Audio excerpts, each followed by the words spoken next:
నీకు pant shirt వేసే పని లేకుండా కూడా అబద్ధానికి నువ్వే నిలువెత్తు.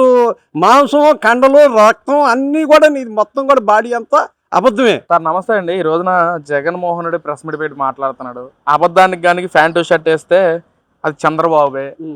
అసలు చంద్రబాబు వచ్చిన 20 నెలల్లోనే దోచుకో, దాచుకో, పంచుకో అన్న కాన్సెప్ట్ తోనే చేస్తున్నానని చెప్పి జగన్మోహన్ రెడ్డి ప్రెస్ మీట్ లో మాట్లాడాడు. ఆ ప్రెస్ మీట్ ని మీరు ఎలా చూడొచ్చు, ఏ విధంగా సమాధానం చెప్తారు? అబద్ధానికి ఒక ప్యాంటు షర్ట్ వేయాలో చంద్రబాబు నాయుడికి.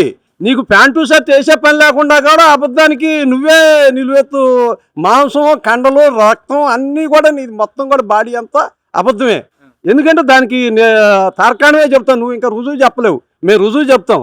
నువ్వు అధికారం రాగానే మద్యపాన నిషేధం చేస్తానన్నావు. మద్యపాన నిషేధం చేసావా? ఏం చేసావు? దాన్ని తాకట్టు పెట్టి 30 సంవత్సరాలకు తాకట్టు పెట్టి అప్పులు తెచ్చి డబ్బులు తెచ్చి నువ్వు దాచుకున్నావు, మీరు జేబుల్లో వేసుకున్నారు. మళ్ళీ కల్తీ మద్యం చేసి అనేక మంది అమాయకులను చంపారు. నువ్వు ఎన్ని అబద్ధాలు ఆడావు? నువ్వు ఆడని అబద్ధం అంటూ ఏదైనా ఒకటి ఉందని చెప్పు. ఇప్పుడు పోనీ చంద్రబాబు నాయుడిని విమర్శిస్తున్నావు, అసెంబ్లీకి వచ్చి విమర్శించు. బయట ఉండి విమర్శిస్తే సుఖమే ఉంది. ఇప్పుడు మీడియా దగ్గర, సోషల్ మీడియా నా దగ్గరకు వచ్చింది, నేను మాట్లాడుతున్నాను. నాకు తేడా ఏముంది? ఏం తేడా లేదు. నువ్వెంత నేను అంతే అయింది. ఇప్పుడు నువ్వు ఒక రకంగా చెప్పాలంటే నాకంటే కూడా నువ్వు ఎందుకు అంటున్నా అంటే, నువ్వు గుడ్డగాల్చి మీద వేస్తావు, నేను పచ్చి నిజాలే చెబుతా. ఈ గవర్నమెంట్ కావచ్చు, ఆ గవర్నమెంట్ ఏ గవర్నమెంట్ అన్న కానీ మేము నిజాలు చెప్పగలిగే వాళ్ళమే, నిజాలు మాట్లాడతాం. నువ్వు నిజం మాట్లాడుతావు, నీ బ్రతుకులోనే లేదు నువ్వు.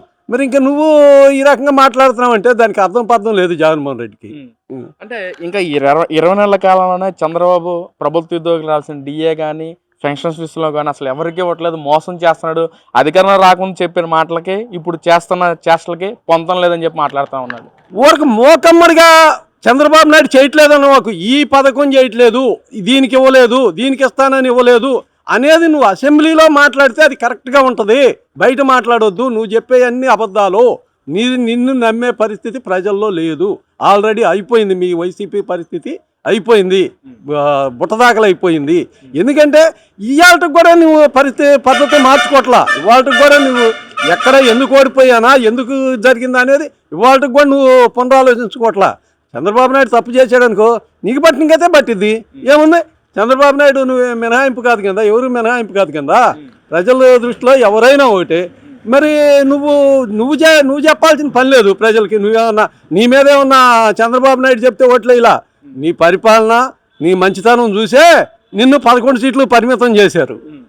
మరి ఇంకా నువ్వు ఇట్లా మాట్లాడితే ఎట్లా?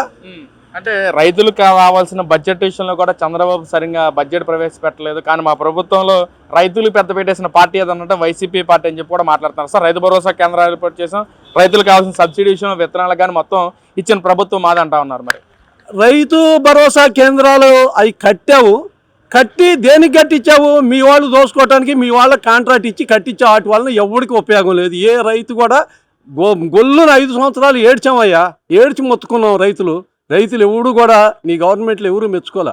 పోనీ రైతున ఎవడు ఏ గవర్నమెంట్ మెప్పిది మాకు చెప్పాలంటే గవర్నమెంట్ సాధ్యం కాదు. ప్రకృతి మీద, మా కర్మ మీద దేవుడు కరుణించాలి. రైతుల బ్రతుకులంటే ప్రకృతి మీద ఆధారపడి ఉంటాయి. అంత తప్పితే ఓ చంద్రబాబు నాయుడు, ఓ జగన్మోహన్ రెడ్డి ఏమీ చేయలేడు. కానీ నువ్వు చేసావు, నువ్వు రైతులను దుర్మార్గం చేసావు. ఏ గవర్నమెంట్ దుర్మార్గం చేయలే అంతకుముందు. నువ్వు దుర్మార్గం చేసావు, చాలా దుర్మార్గం చేసావు.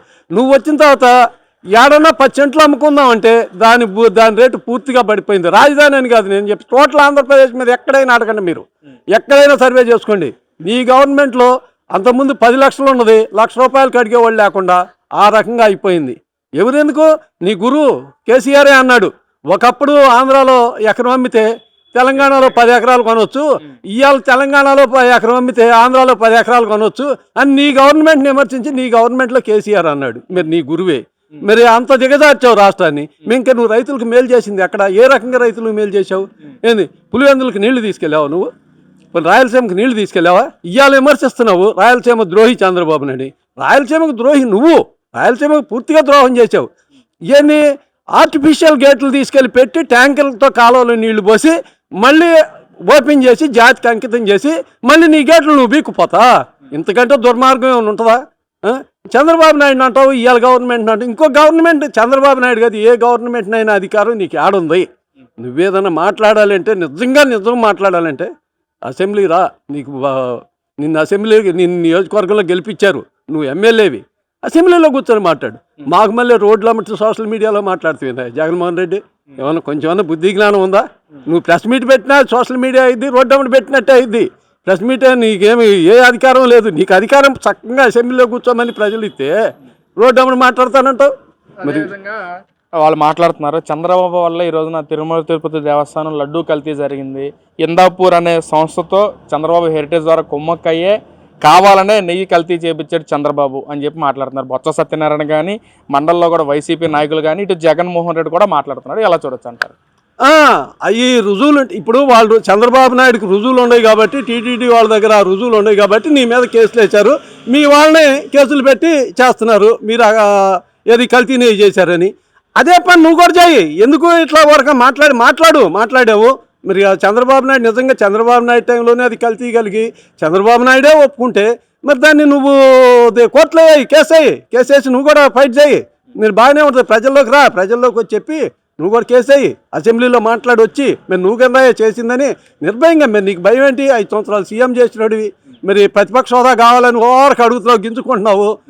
ఏది నీకు ఏ అర్హత లేకపోయినా అంత గింజుకునేవాడు ప్రతిపక్షంలో వచ్చి అసెంబ్లీలో కూర్చొని మాట్లాడొచ్చు కింద. నువ్వు కింద పెద్ద మనిషి చేసింది. మరి నీ పార్టీ వచ్చిన తర్వాత కింద నువ్వు ఇచ్చేసింది ఒప్పందం అంతా. మమ్మల్ని అంటావు ఏందని చెప్పి నువ్వు అసెంబ్లీలో కూర్చొని అడుగు. అప్పుడు దానికి ఒక వాల్యూ ఉంటుంది. నువ్వు వాల్యూ లేకుండా రోడ్ల అమ్మడి కూర్చొని మాట్లాడితే ఏం సుఖం ఉంది? నీ మాటలు ఎవడు నమ్మడు.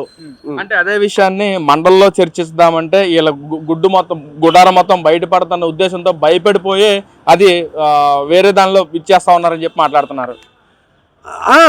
మండలంలో మాట్లాడతానికి కూడా వాళ్ళకి ఒక సబ్జెక్ట్ ఉండదు. సబ్జెక్ట్ లేకుండానే మాట్లాడతారు. పాపం మరి మహిళని అనకూడదు. వరుడు కళ్యాణి అని ఆమెను ఒక బలిపశువుని చేస్తున్నారు. పెద్దానికి ఒక ఆమె ముందు వచ్చి మాట్లాడుతుంది.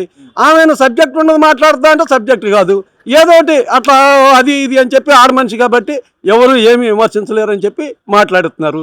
ఆమె కూడా అన్ని అబద్ధాలే చెబుతుంది. ఒకటన్నా నిజం చెప్పి నిజం మాట్లాడితే బాగుంటుంది. అంటే సార్ వీళ్ళు ప్రజలకి ఎలా చూడొచ్చు అంటారు? పక్కన జగన్మోహన్ రెడ్డి నన్ను ప్రధాన ప్రతిపక్ష హోదా ఇస్తేనే అసెంబ్లీకి వస్తానని చెప్పి ఆయన మాట్లాడుతున్నారు. ఇటు కూటమి నాయకులు ఏదైనా ప్రశ్నిస్తుంటే మండల్లో నేను వాకౌట్ చేస్తా అని చెప్పి బొత్స సత్యనారాయణ గారు మాట్లాడుతున్నారు. ఏంటి అసలు ప్రజల మీద వీళ్ళకి ఎలాంటి గౌరవం ఉంది, నమ్మకం ఉంది? నమ్మకం ఉంటే అసెంబ్లీకి వెళ్ళి మాట్లాడాలి. మరి వీళ్ళ గౌరవం, ప్రజల మీద వీళ్ళ గౌరవం ఏది అధికారం ఉండగా కూడా గౌరవం లేదు. ప్రజలంటే వీళ్ళ దృష్టిలో ఓట్లేసే ఓట్ల కొరకే పరిమితి. వీళ్ళు ప్రజలంటే ప్రజలకు మేలు చేద్దాం అనుకుని ప్రజలు ఒక మనుషులుగా కూడా చూసే నైజం వైసీపీ పార్టీ వాళ్ళకి లేదు. మరి ఇలా ఏం మాట్లాడతారు? బొత్స సత్యనారాయణ మాట్లాడినా అదే మాట్లాడతాడు, జగన్మోహన్ రెడ్డి గారు మాట్లాడినా అదే మాట్లాడు. ప్రతిపక్ష హోదా అడగటానికి జగన్మోహన్ రెడ్డి కొంచెమన్నా ఏమన్నా బుద్ధి, జ్ఞానం, సిగ్గు, శర్మ ఉందా? నువ్వు అధికారంలో ఉండగా చంద్రబాబు నాయుడిని ఏమన్నావు? ఏమయ్యా చంద్రబాబు నాయుడు, ఒక 5-6 బీకి లాగేసుకుంటే నీకు ఆ ప్రతిపక్ష హోదా కూడా ఉండదయ్యా. ఏంది 23 సీట్లు గెలిచినాయని 5-6 సీట్లు ఆగేస్తే నీకు ప్రతిపక్ష హోదా కూడా ఉండదయ్యా అని చెప్పి చంద్రబాబు నాయుడిని అసలు నోరు ఎత్తనీయకుండా మాట్లాడావు. ఏంది ఆయన ప్రతిపక్ష హోదా ఉండా కూడా మరి 5 సీట్లు లాగేస్తేనే 23 సీట్లు 5 లాగేస్తేనే ప్రతిపక్ష హోదా పోయే పరిస్థితి ఉన్నప్పుడు నీకు 11 సీట్లు వచ్చినాడికి ప్రతిపక్ష హోదా అడిగే అర్హత నీకేడుంది జగన్మోహన్ రెడ్డి? మీ పార్టీ నాయకులు అడుగుతారు, నువ్వు అడుగుతావు. నీకు ప్రతిపక్ష హోదా అసలు మీకు బుద్ధి, జ్ఞానం, సిగ్గు, చరం ఏమైనా ఉందా అంట. అది మరి అది రాజ్యాంగంలో లేదంట. రాజ్యాంగంలో లేకపోతే నువ్వెందుకు మాట్లాడావు? రాజ్యాంగంలో లేదని ఆయాలు ఎందుకు మాట్లాడావు? 5 సీట్లు లాగేస్తే చంద్రబాబు నాయుడు అది ప్రతిపక్ష హోదా పోయిద్దని నువ్వు ఎందుకు మాట్లాడావు? ఆయాల అది గుర్తు రాదా నీకు నువ్వు చేసింది? ప్రజలు చేదరించుకుంటున్నారు జగన్మోహన్ రెడ్డి. ఇప్పటికైనా కళ్ళు తెరిచి మీరు చేసిన తప్పులేందో ఆ తప్పుల్ని ప్రజల్లోకి వచ్చి నిర్భయంగా చెప్పండి. లేకపోతే మీకు పుట్టగతులు ఉండవు. ఈ 11 సీట్లు కూడా ఉండవు.